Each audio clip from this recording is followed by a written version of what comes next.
আজ কবিগুরুর ১৬৫তম জন্মদিবস। এই উপলক্ষে বর্ধমান সদর পেরা নিউট্রিশন ওয়েলফেয়ার সোসাইটি উপস্থিত হয়েছে বাঁকুড়ার রানীবাঁধে বাঁশকানালীর সবর জনগোষ্ঠীদের মাঝে।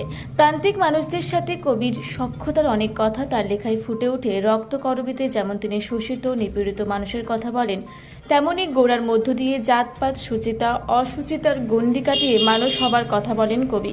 আজ তাই মানুষের সাথে মানুষের মহামিলন।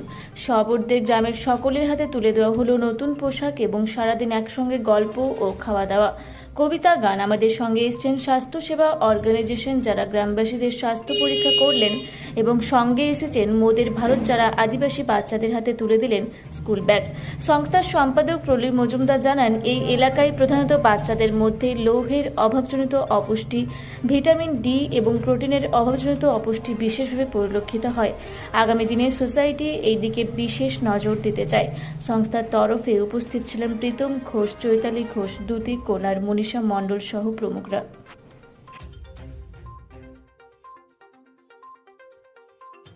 আজকে কবিগুরু রবীন্দ্রনাথ ঠাকুরের জন্মদিন। এই উপলক্ষে আমরা চলে এসেছি একদম প্রাকৃতিক পরিবেশে, বাঁকুড়া শহর থেকে আরও বেশ খানিকটা দূরে রানীবাঁধ ব্লকের বাঁশকানালী গ্রামে। এটা মূলত সবর জনগোষ্ঠীর মানুষরা এখানে বসবাস করেন। প্রায় 24 ঘর মানুষ আছেন, প্রায় 100 জন মানুষের জনবসতিপূর্ণ একটি গ্রাম। তো এই গ্রামে আজকে আমরা বেশ খানিকটা সময় কাটালাম প্রকৃতির কোলে, প্রকৃতির সান্নিধ্যে।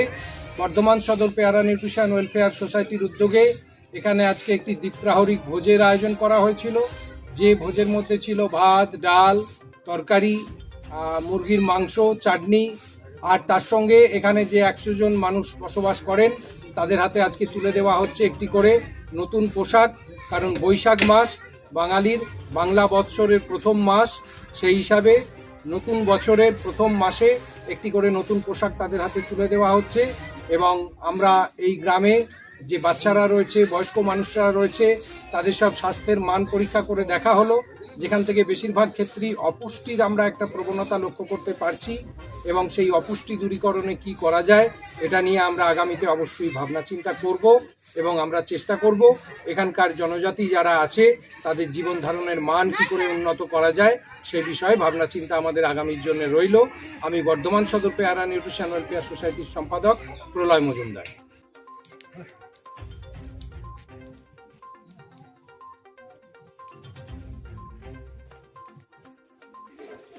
আপনাদের গ্রামের কি নাম? বাঁশকানালী সবরপাড়া। এটা কোন ব্লকে? রানীবাঁধ। এটা জেলা কি আছে? বাঁকুড়া জেলা আছে। আচ্ছা, এই সবরদের যে গ্রাম, এখানে মোটামুটি ক ঘর আছে? 24টা ঘর আছে। আর মানুষের মূল রোজগার কিসে? দিনমজুরি করে। আচ্ছা, পুরুষরাই করে না নারীরাও করে? সবাই করে। তাহলে ঘরের কাজ, রান্না বান্না এসব কে সামলায়? এইসব করে তারপর আবার দিনমজুরির কাজও করে। এতে কোনো রকমের সংসার চলে। বাচ্চারা সব স্কুলে যায়? আশা কর্মীরা এসে নিয়মিত ওই আয়রন বড়ি, তারপর কৃমির ওষুধ এসব দিয়ে যায়?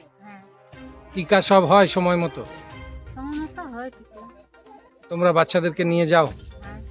আচ্ছা। আর আজকে এখানে কি হলো? স্বাস্থ্য পরীক্ষা হলো? এর সঙ্গে খাওয়া দাওয়ার ব্যবস্থা হয়েছে? খাওয়া দাওয়া এখনো হয়নি? রান্না বান্না হচ্ছে? আচ্ছা, কারা রান্না বান্না করছে? গ্রামের লোকেরাই করছে? আচ্ছা, এরপর খাওয়া দাওয়া হবে। ঠিক আছে। তো তোমাদের আজকে এই ডাক্তারদের সঙ্গে কথা বলে কেমন লাগলো? সব খোলাখুলি বলা গেছে তো? ঠিক আছে। তোমার নামটা একটু বলো। তোমার নাম? পূর্ব বর্ধমান থেকে দেবাশিস ঘোষের সঙ্গে কুহেলি নস্করের রিপোর্ট, রূপসী বাংলা মিডিয়া।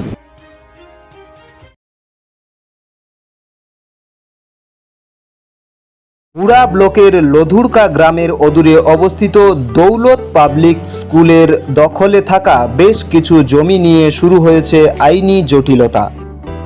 1197 দাগের যে বেলাবাহল মৌজা এবং 2239 দাগের যে লধুরকা মৌজা, এই দুটো জমি আপনারা প্লিজ কেউ কিনবেন না, কারণ আপনারা বিপদে পড়তে পারেন, আইনি একটা লড়াইতে পড়ে যেতে পারেন। জমিটা একদম ডিসপিউটেড। ফলে একটু সাবধানে থাকবেন।